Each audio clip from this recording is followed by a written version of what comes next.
আপনি বিশ্বাস করুন বা নাই করুন, আমি 100% বিশ্বাস করি। আপনিও আপনার জীবনে পরখ করে দেখে নিতে পারেন। আগেকার দিনের ঋষিদের কথা, সাধু সন্তদের কথা কখনো মিথ্যা হতে পারে না। আমাদের এই জগতে এমন কিছু জিনিস রয়েছে যেগুলি কিছু বিশেষ বিশেষ দিনে, কিছু বিশেষ বিশেষ মুহূর্তে দেখলেই আপনার কার্য সিদ্ধি হবেই হবে। আপনি যে কাজের জন্য যাচ্ছেন সেই কাজে আপনি সফলতা পাবেনই পাবেন। আবার কিছু বিশেষ জিনিস রয়েছে সেগুলি শুভ তিথিতে, শুভ নক্ষত্রে দেখলে আপনি ভেবেই নেবেন আপনার জীবনে সুখ দ্বিগুণ হতে চলেছে। নমস্কার বন্ধুরা, জ্যোতিষানবশ্রী সৌম্যজ্যোতি ইউটিউব চ্যানেলে আপনাদের সবাইকে স্বাগত। আশা করি আপনারা প্রত্যেকেই ভালো আছেন ও সুস্থ আছেন বর্গভীমা মায়ের কৃপায়। শ্রী বিষ্ণুর প্রিয় এই মাস কার্তিক মাসের কৃষ্ণ ত্রয়োদশী তিথিতে সমৃদ্ধি ও ঐশ্বর্যের দেবী মা লক্ষ্মী ও দেবচিকিৎসক ধন্বন্তরীর আবির্ভাব হয়েছিল। আর তাই এই দিন সন্ধ্যের সময় আমরা সবাই পবিত্রভাবে শ্রদ্ধা ও ভক্তি সহকারে পরম মঙ্গলকারিণী ধনদাত্রী লক্ষ্মী দেবীর, সম্পদের দেবতা কুবেরজির, সিদ্ধিদাতা গণেশজির ও শ্রী নারায়ণের আরাধনা করি। আপনারা সবাই কম বেশি জেনে গেছেন এবছর এই 2023 সালে ধনতেরাস পড়েছে ইংরাজির 10ই নভেম্বর শুক্রবার দিন।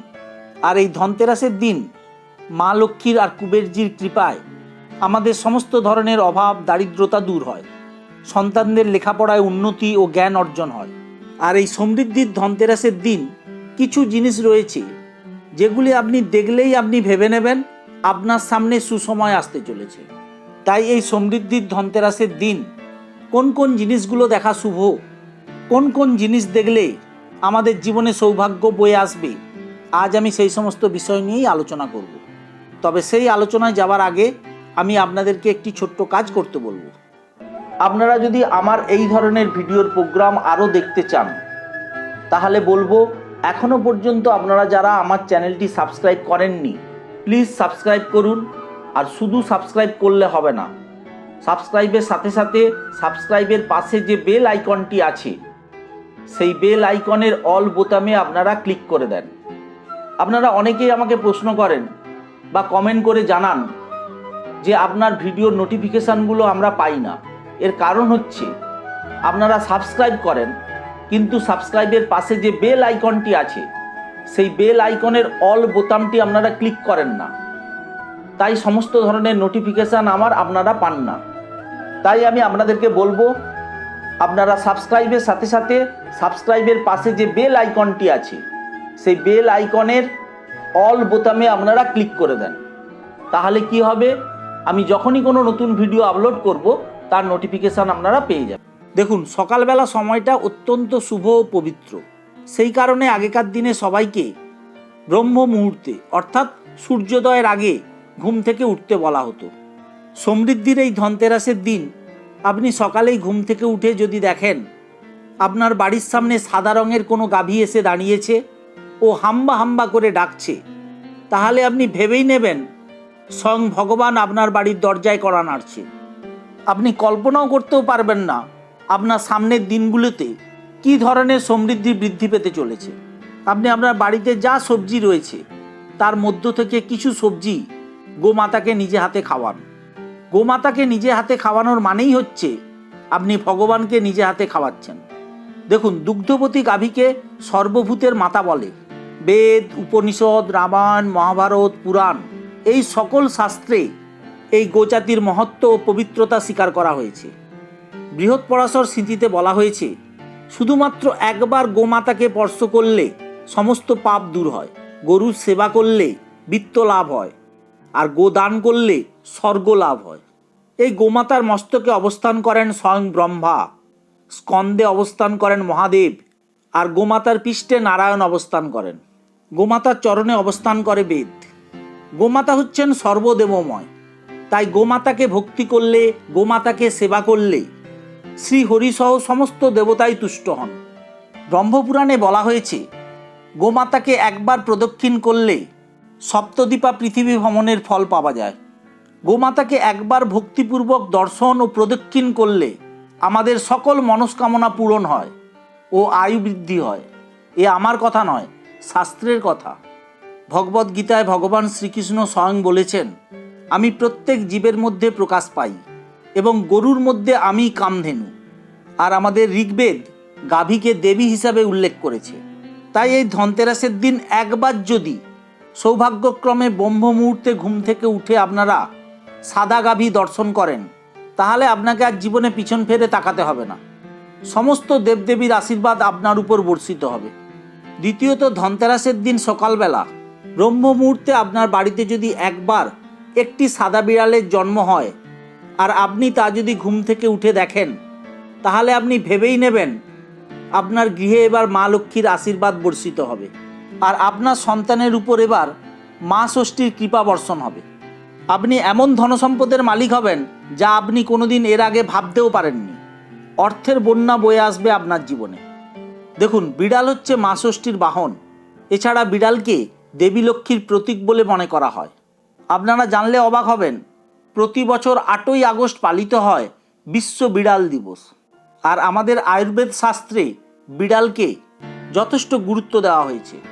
আমি আবার বলবো, এই সমৃদ্ধির ধনতেরাসের দিন আপনার বাড়িতে সকালবেলা যদি ব্রহ্ম মুহূর্তে সাদা রঙের কোনো বিড়ালের জন্ম হয়, তাহলে আপনি ধরেই নেবেন মা ষষ্ঠী ও দেবী লক্ষ্মীর আশীর্বাদ আপনার বাড়িতে আসতে চলেছে, যা আপনার জীবনে ও আপনার সন্তানের জীবনে বয়ে আনবে সুখবর ও সৌভাগ্য। তৃতীয়ত, এই ধনতেরাসের দিন আপনারা যদি সকালবেলা ঘুম থেকে উঠে হঠাৎ বাড়ির সামনে 2টি হস্তি শাবক বা 2টি হাতি দেখেন, তা খুবই সৌভাগ্যের ব্যাপার হবে। আপনি ভেবেই নেবেন স্বয়ং মা লক্ষ্মী আপনার বাড়িতে আশীর্বাদ সঙ্গে করে নিয়ে এসেছে। দেখুন, হাতি হচ্ছে দেবশিল্পী বিশ্বকর্মার বাহন। এছাড়া আমাদের হিন্দু পুরাণে হাতিকে দেবী লক্ষ্মীর শক্তি এবং উদারতার প্রতীক হিসাবে দেখা হয়। মা লক্ষ্মীর যে 8টি রূপ রয়েছে, তার মধ্যে একটি হলো গজলক্ষ্মী। এই রূপে দেবী তার দুপাশে 2টি হাতি দ্বারা সজ্জিত থাকেন। আপনারা তামিলনাড়ুতে গেলে দেখতে পাবেন, তামিলনাড়ুতে বেশিরভাগ লক্ষ্মী মন্দিরে এই গজলক্ষ্মীর মূর্তি রয়েছে। আর সিদ্ধিলক্ষ্মী স্তোত্রমেই বর্ণিত আছে যে, লক্ষ্মী দিব্যির গজেন্দ্রই মণিগণ খাচি থাই সানপীঠ হেমকুম্বই নিত্যম সাপদ্ম হস্ত মম বাস্তুগৃহে সর্বমঙ্গল্য যুক্তা। এর মানে হচ্ছে, মহালক্ষ্মী যিনি সোনার পাত্র ব্যবহার করে রত্নখচিত দিব্য হস্তিদের দ্বারা স্নান করাচ্ছেন এবং যার হাতে পদ্ম রয়েছে, তিনি সর্বদা আমার গৃহে বাস করুন। আবার হিন্দু পুরাণ অনুসারে এই গজলক্ষ্মী সমুদ্র থেকে ইন্দ্রের হারিয়ে যাওয়া সম্পদ ফিরিয়ে এনেছিলেন। তাই ধনতেরাসের দিন সকালে ঘরের সামনে 2টি হাতি দেখলেই আপনি আপনার সাধ্যমতো কিছু খাবার ঐরাবতকে খেতে দিন। হাতিকে আপনি নিজে হাতে কিছু খাবার দেওয়ার মানেই হলো আপনি মা লক্ষ্মীর আশীর্বাদের দুধকে খাওয়াচ্ছেন। এর ফলে আপনি আপনার নিজের জীবনে যেমন প্রভূত উন্নতি করতে পারবেন, ঠিক তেমনি আপনার পরিবারের প্রত্যেক সদস্যদেরও অশেষ কল্যাণ হবে। 4 নম্বরে, মানে একদম শেষে, আমি যে পাখিটির কথা বলবো এটা আপনারা সবাই জানেন, সাদা রঙের পেঁচা, যাকে লক্ষ্মী পেঁচা বলে। এই ধনতেরাসের দিন রাত্রিবেলা সাদা রঙের কোনো পেঁচা আপনার বাড়িতে আসা মাত্রই আপনি ভেবে নেবেন মা লক্ষ্মী স্বয়ং আপনার বাড়িতে এসেছেন, আর তখন আপনি নিজেকে সৌভাগ্যবান মনে করবেন। তবে অনেকে ধূসর রঙের পেঁচাকেই লক্ষ্মী পেঁচা বলে। এই ধূসর রঙের পেঁচা গৃহে আসলে এই ধরনের শুভ ফল আপনারা পাবেন না। একদম গায়ের রং সাদা, মানে হোয়াইট, সেই সাদা রঙের পেঁচাই হলো মা লক্ষ্মীর বাহন। তাই এই সাদা রঙের পেঁচা ধনতেরাসের দিন গৃহে আসা খুবই শুভ ফলদায়ক। দেখুন, পেঁচাকে জ্ঞান ও বুদ্ধিমত্তার প্রতীক বলে মনে করা হয়। তবে এখানে একটা গুরুত্বপূর্ণ কথা আমি আপনাদের বলি, আপনি যদি খুবই সৌভাগ্যবান হন, তবেই ধনতেরাসের দিন এই সাদা রঙের পেঁচা আপনি দেখতে পাবেন, নতুবা নয়। কারণ সাদা পেঁচা দেখা খুবই দুর্লভ, সচরাচর দেখা যায় না। কিছু কিছু চিড়িয়াখানায় বা পক্ষীলয়ে এই ধরনের সাদা পেঁচা হয়তো আপনারা দেখতে পেতে পারেন। ধনতেরাসের দিনে রাত্রিবেলা যদি সাদা পেঁচা আপনারা দেখতে পান, তাহলে আপনি বুঝে নেবেন আপনার জীবনের সমস্ত সমস্যা শেষ হতে চলেছে। আপনার সামনে এমন অর্থবৃষ্টি হবে, আপনি দুহাত ভরেও সেই অর্থ কুড়োতে পারবেন না। আপনার আর্থিক ভাগ্য এমন শুভ হবে যা আপনি কোনোদিন কল্পনাও করতে পারেননি। এই যে 4টি জিনিসের কথা আমি আপনাদের বললাম, এই 4টি জিনিসের মধ্যে যে কোনো একটি আপনারা যদি এই সমৃদ্ধির ধনতেরাসের দিন দেখতে পান, তাহলে আপনি ভেবেই নেবেন আপনি প্রচুর ভাগ্যবান। আজকের এই বিষয়ের উপর যদি আপনাদের কোনো প্রশ্ন থেকে থাকে আমাকে কমেন্ট করে জানাবেন, আমি চেষ্টা করব তার উত্তর দেওয়ার। দুঃখের সহিত আপনাদেরকে আমি জানাই, আপনারা অনেকেই কমেন্ট করে অনেক কিছু জানতে চান, আমি সময়ের অভাবে সবার সব প্রশ্নের উত্তর আপনাদের আমি দিতে পারি না। এর জন্য আমি আপনাদের কাছে প্রচণ্ডভাবে ক্ষমা প্রার্থী।